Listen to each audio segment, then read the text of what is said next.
Next topic है अपना requirement of E payment system. तो किहड़ी रिक्वायरमेंट जी ई पेमेंट सिस्टम की जी हो सकती है। सब तो पहली रिक्वायरमेंट जी पोटेंशियल कस्टमर का मतलब है जो कंज्यूमर है, पोटेंशियल कंज्यूमर उन्होंने कहा जाएगा जोड़ा कि ऑनलाइन कॉमर्स के अपने आप को इंगेज करना चाहता हो। सब तो पहली रिक्वायरमेंट तो यह है, यानी पोटेंशियल कंज्यूमर जोड़ा है वह है जो ई पेमेंट सिस्टम को इनीशिएट करना चाहता हो। सब तो पहली रिक्वायरमेंट। सैकेंड रिक्वायरमेंट यह है web browser, electronic payment system या ई पेमेंट करने के लिए। दूसरी रिक्वायरमेंट वैब ब्राउज़र की इस करके आ जाती है क्योंकि जो भी कोई पेमेंट की जाती है या जो भी कोई बाइंग सैलिंग जी इंटरनेट के थ्रू की जाती है तो सब तो पहला सानू ब्राउज़र का जी वो हैल्प लैनी पैंती है, क्योंकि ब्राउज़र के जरिए असी इंटरनेट को एक्सैस करते हैं। वो ब्राउज़र चाहे मोजिला फायरफॉक्स हो, चाहे गूगल क्रोम हो, चाहे इंटरनेट एक्सप्लोरर हो, या फिर कोई होर वैब ब्राउज़र जोड़ा असी फ्री दे विच जोड़ा है वो इंटरनेट तो जोड़ा डाउनलोड कर सकते हैं। तीसरी जी रिक्वायरमेंट यह आ ई पेमेंट सिस्टम के लिए शॉपिंग मॉल। जिमें शॉपिंग मॉल एक इहो जी जगह जिथे कंज्यूमर जोड़ा विजिट कर सकता, कई प्रोडक्ट्स के विच डील कर सकता जोड़े उन्होंने रिक्वायर्ड ने, जोड़े उन्होंने चाहिए ने। ये तीसरी रिक्वायरमेंट है, यानी शॉपिंग मॉल एक इहो जी उन्होंने सर्विस प्रोवाइड करती है कि जिहदे थ्रू वो अपने रिक्वायरमेंट के अकॉर्डिंग जोड़ा कोई भी प्रोडक्ट जोड़ा चूज़ कर सकता, परचेज कर सकता है।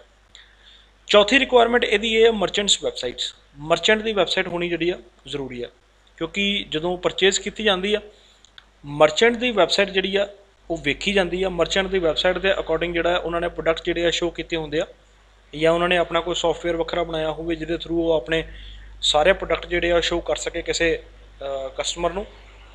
ये ई कॉमर्स की आप गल कर रहे हैं कि मर्चेंट वैबसाइट का मतलब है कि वो मर्चेंट जोड़ा है ई कॉमर्स बिजनेस के जोड़ा इनकलूड है। ई कॉमर्स के अपना बिजनेस जोड़ा कर रहा है, उन्हें अपने वैबसाइट के उपर अपने सारे प्रोडक्ट जोड़े शो किए हुए आ, उन्हें कैटलॉग तैयार किया होया, उन्हें वेरीअस आइटम्स जड़ियाँ शो की हुई जड़ियाँ कि असी परचेज कर सकते हैं। ये सारा कुछ उन्हें अपनी वैबसाइट के उपर दिता होगा विद प्राइस कि वह कितना प्राइस है।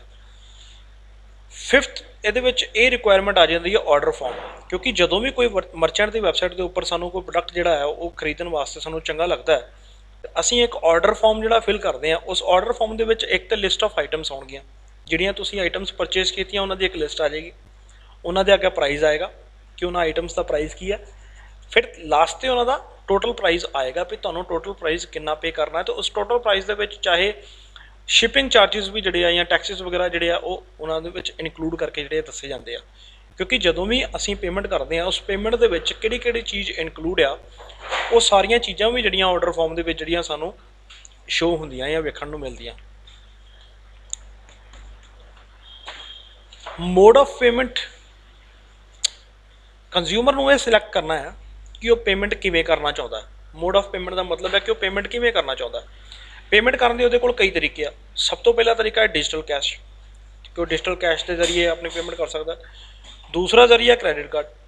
क्रैडिट कार्ड का मैं पहला भी दसिया भी क्रैडिट कार्ड जोड़ा है अपने अकाउंट के चाहे जीरो बैलेंस भी हो, पैसे नहीं आ, डिपोजिट नहीं आ, लेकिन फिर भी असी परचेज कर सकते हैं। क्रैडिट कार्ड जोड़ा वो साढ़े बिहाफ से जोड़ा पेमेंट जी वो कर दिंदा। दूसरा तीसरा है ये डेबिट कार्ड्स। डेबिट कार्ड्स जिमें असी ATM कार्ड्स यूज़ करते हैं, इन्हों डेबिट कार्ड्स भी कहा जाता है। डेबिट कार्ड के थ्रू जो असी पेमेंट कर सकते हैं। ई चैक्स के थ्रू असी पेमेंट कर सकते हैं, जोड़े कि इंटरनेट के थ्रू जो असी पेमेंट करते हैं। सो मोड ऑफ पेमेंट जोड़ा है होना यह भी एक रिक्वायरमेंट है कि असी किवें पेमेंट करनी चाहते हैं। लास्ट पॉइंट ये लास्ट रिक्वायरमेंट ये आ जाती है बैंकिंग नैटवर्क। बैंकिंग नैटवर्क जोड़ा है बहुत ही इंपॉर्टेंट रिक्वायरमेंट है, क्योंकि मर्चेंट की रिक्वेस्ट के according authorization from the customer's bank. कहने का मतलब जो कस्टमर कोई पेमेंट करता है वही पेमेंट मर्चेंट के अकाउंट तक ट्रांसफर करने का काम जो बैंक करती है, वो बैंक के जरिए किया जाता है।